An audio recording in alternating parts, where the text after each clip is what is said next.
জোহর এই মুহূর্তে ঢাকেশ্বরী পূজা মণ্ডপে কিন্তু ইতিমধ্যে সকালের যে সপ্তমী তিথি ছিল দুর্গোৎসবের যে শুরুর তিথি সপ্তমী শুরুর তিথি সেই পুজো এবং পুষ্পাঞ্জলি কিন্তু দেওয়া হয়েছে এবং পুজো করা হয়েছে এবং পুজোর যেই সময়টা ছিল সেটা ছিল 9টা থেকে 10টা পর্যন্ত। এরপরে প্রায় 11:30টা পর্যন্ত কিন্তু এখানে পুষ্পাঞ্জলি দেওয়া হয়েছে এবং ভক্তদের প্রচণ্ড ভিড়ের মাঝেও কিন্তু সকল ভক্তদেরকে পুষ্পাঞ্জলির সাথে সাথে ভক্তদের প্রসাদ প্রদান করা হয়েছে এবং তার পাশাপাশি ধূপ প্রদান করা হয়েছে। আমি যদি এই পাশে একটু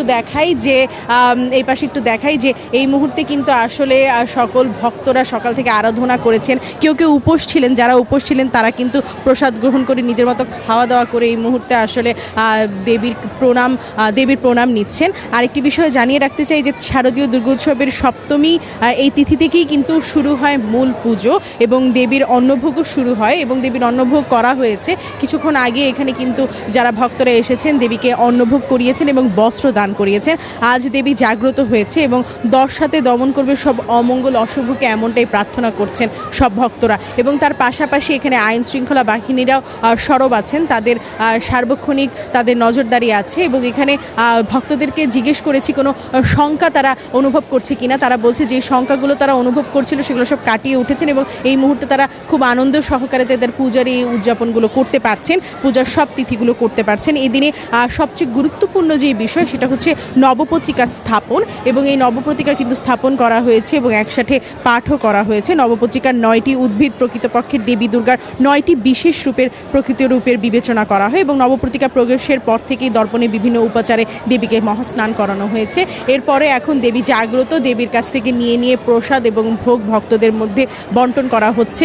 বিভিন্ন জায়গা থেকে সারা ঢাকা শহরের, সারা রাজধানীর এবং বাংলাদেশের বিভিন্ন জায়গা থেকে কিন্তু আজকের এই দিনে এখান থেকে কেন্দ্রীয় পূজা মণ্ডপ যেটি ঢাকেশ্বরী মন্দির, সেখান থেকে কিন্তু তারা ভোগ নিতে আসেন এবং সন্ততি এবং পরিবারের সকলে মিলে কিন্তু পূজার এই আয়োজনে অংশগ্রহণ করেন। এবং যেহেতু আমরা জানি যে দশমীর পরে বিজয়া দশমীতে মা বিদায় নেবেন, দুর্গা মা বিদায় নেবেন, সেক্ষেত্রে ভক্তদের কাছ থেকে জানতে পেরেছি যে সুখটা তাদের বেশ ক্ষণিকের।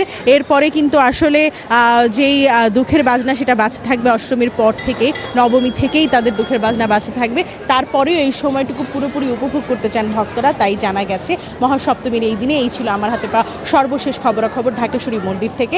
আমাদের আরেক সহকর্মী আছেন বরিশালে, মিরান, ফিরে যাচ্ছি তার কাছে, জানবো সেখানে মহাসপ্তমীর আয়োজন কেমন চলছে। বরিশালে মহাসপ্তমীর আয়োজন কেমন হচ্ছে মিরান, জানাবেন।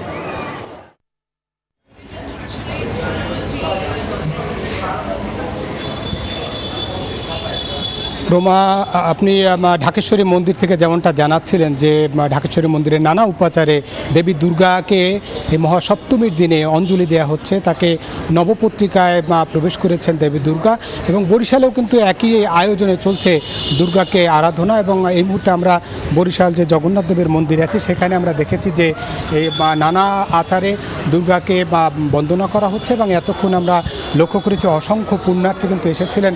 তারা আজকে যেহেতু দেবী দুর্গা জাগ্রত, মূলত প্রাণ প্রতিষ্ঠার পর দেবী দুর্গা যে জাগ্রত হয়েছে তার প্রাণ প্রতিষ্ঠার পর আজকে এই নবপত্রিকায়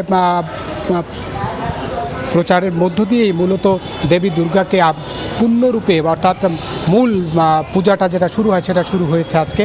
এবং এতক্ষণ আমরা দেখেছি অনেকে উপোস করেছিলেন, তারাও এসেছেন, তারা এখানে দেবীর কাছ থেকে তারা প্রসাদ গ্রহণ করেছেন এবং তাদের কাছে অনেকেই বলেছেন যে এখন পর্যন্ত শান্তিপূর্ণ পরিবেশেই এই দুর্গা পূজা অনুষ্ঠিত হচ্ছে এবং তারা বলছেন যে মা দুর্গা যেন সারা পৃথিবীতে শান্তি বর্ষণ করেন এবং তাদের যে প্রাপ্তি প্রত্যাশা ছিল যে 1 বছর পরে দুর্গা পৃথিবীতে আসবেন এবং তিনি এসেছেন, তিনি তার হাতে পরশ দিয়ে যেন এই ধরাকে শান্তির বর্ষণে বর্ষিত করেন। অর্থাৎ এই ধরায় যে অসংখ্য মানুষের যে হিংসা হানাহানি যে চলছে সেটি যেন বন্ধ হয়।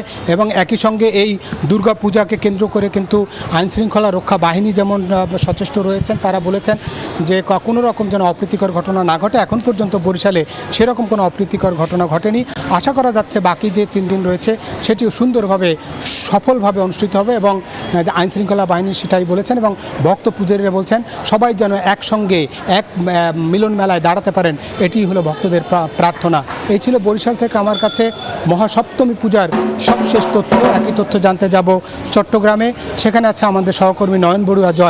জয়ে মহাসপ্তমীতে চট্টগ্রামে কি আচারে দেবী দুর্গার পূজা অর্চনা হচ্ছে আপনি জানাবেন।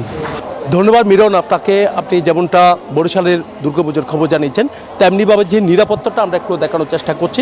দেখতে পাচ্ছেন আমি যেখানে আছি আগ্রাবাদের একটি মণ্ডপে, এখানে নৌবাহিনীর টিম কিন্তু এখানে অবস্থান নিয়েছেন। তারা নিরাপত্তার চাদরে তারা ডেকে রেখেছেন। একটু আগে আমরা দেখেছি নৌ অঞ্চলের কমান্ডারও কিন্তু এখানে এসেছেন, তিনি এসে পুজো মণ্ডপগুলো পরিদর্শন করে গেছেন। একই সাথে জ্যামশান হলে কিন্তু দেখেছি র্যাবের অধিনায়ক পরিদর্শন করেছেন। তো এইভাবে কিন্তু আসলে নিরাপত্তাটা কিন্তু দেখা যাচ্ছে। নৌবাহিনীর পাশাপাশি অন্যান্য বাহিনী যারা আছেন, সেনাবাহিনী, পুলিশ, র্যাব, তাদেরও কিন্তু বিভিন্ন জায়গায় টহল অব্যাহত রেখেছেন। তার কারণে শান্তিপূর্ণভাবে আমরা দেখতে পাচ্ছি শারদীয় দুর্গা উৎসব উদযাপন হচ্ছে। আজকে মহাসপ্তমীর দিনে কিন্তু সপ্তমী পুজো শুরু হয়েছে। সকাল থেকে কিন্তু সপ্তমী পুজো হচ্ছে। দেখতে পাচ্ছেন পূজার্থীদের ভিড় কিন্তু অনেক বেড়ে গেছে। তো এখানে আইনশৃঙ্খলা বাহিনীর সতর্কতা অবস্থান থাকার কারণে সবার কিন্তু যে একটা আতঙ্কর কথা তারা বলেছিল, সেই আতঙ্ক অনেক কেটে গেছে।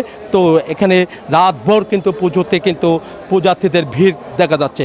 তো আজকে সপ্তমীর দিনে আরও ভিড় বাড়বে। পুজো মণ্ডপগুলোর সংখ্যাও কিন্তু এবার চট্টগ্রামে অনেক বেড়েছে। একই সাথে কিন্তু জেলা পর্যায়েও কিন্তু আমরা দেখেছি পুজো মণ্ডপগুলো কিন্তু অনেক নিরাপত্তা চাদরে ঢেকে রেখেছে আইনশৃঙ্খলা বাহিনী। একই সাথে দেখতে পাচ্ছি যে সিসি ক্যামেরার আওতায় রাখা হয়েছে পুজো মণ্ডপগুলো। তো এই ছিল আমার এখানকার সর্বশেষ। ফিরে যাচ্ছে স্টুডিওতে আপনার কাছে। বান্ডেল থাকলে প্রতি সেনমানিতে টাকা বাঁচবে। বিকাশ সেনমানি বান্ডিল কিনে জিতুন প্রতি লেনদেনে।